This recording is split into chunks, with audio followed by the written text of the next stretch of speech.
9:30 tonight, we continue our look back at the day that changed us and its aftermath. Last night, we revisited April 19th, 1995, the day of the Murrah building bombing. In the days that followed, Oklahoma and the world learned more about the people of this state than in a lifetime. Fox 25's Keaton Fox is here to continue our coverage. Keaton. Good evening to you guys. You know, in the days after April 19th, Oklahoma City had some monumental tasks ahead, including just continuing to search for any hope of finding someone alive inside the building.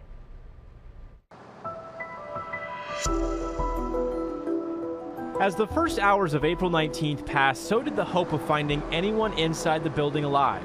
Massive piles of rubble outside the building blocked access to most of the first and second floors where many of the victims were believed to be trapped. Early on, that mountain of debris was removed almost entirely by hand with 5-gallon buckets to protect potential survivors, the structural integrity of the building, and to preserve any evidence. It's a mass murder scene is what we've got down there, and a mass crime scene. And so the FBI is controlling it, and we appreciate that and respect that, because there's nothing that any of us want to do to jeopardize the FBI's case or the case of the United States of America against whoever did this. Just north of Oklahoma City on I-35 on April 19th, authorities would have already arrested the mastermind without knowing it after he was stopped for not having a license plate. They'd make the discovery days later. At the same time, authorities launched a nationwide search for John Doe number 2, the FBI eventually saying he never existed. That we do have some additional contacts made. Back in Oklahoma City, search and rescue crews slowly shifted to search and recovery. I don't think rescue people ever run out of hope. They're I guess, as the governor said, maybe cautiously optimistic, but I think they deep down know the longer it goes, the less chance. As workers shifted tasks, President Bill Clinton, in a prayer service 4 days after the blast, set the tone for what America would remember most about Oklahoma, its people, and the Oklahoma Standard.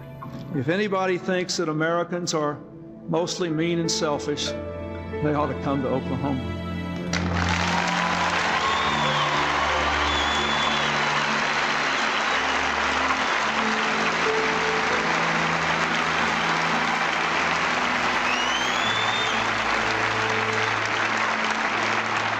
If anybody thinks Americans have lost the capacity for love and caring and courage, they ought to come to Oklahoma.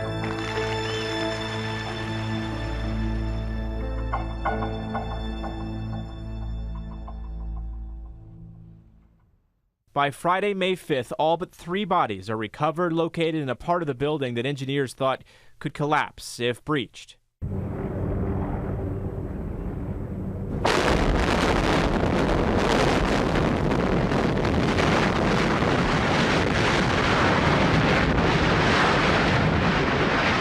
Over a month after the deadliest act of domestic terrorism on May 23rd at 7:02 a.m., the Alfred P. Murrah building was brought down.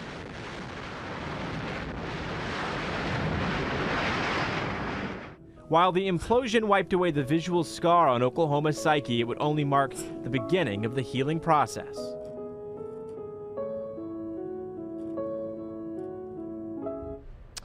Coming up on Sunday, we're going to revisit the search for justice and the investigation behind who did all of it and why. And right now, we've posted original video from 1995 where you can see our coverage then as it aired.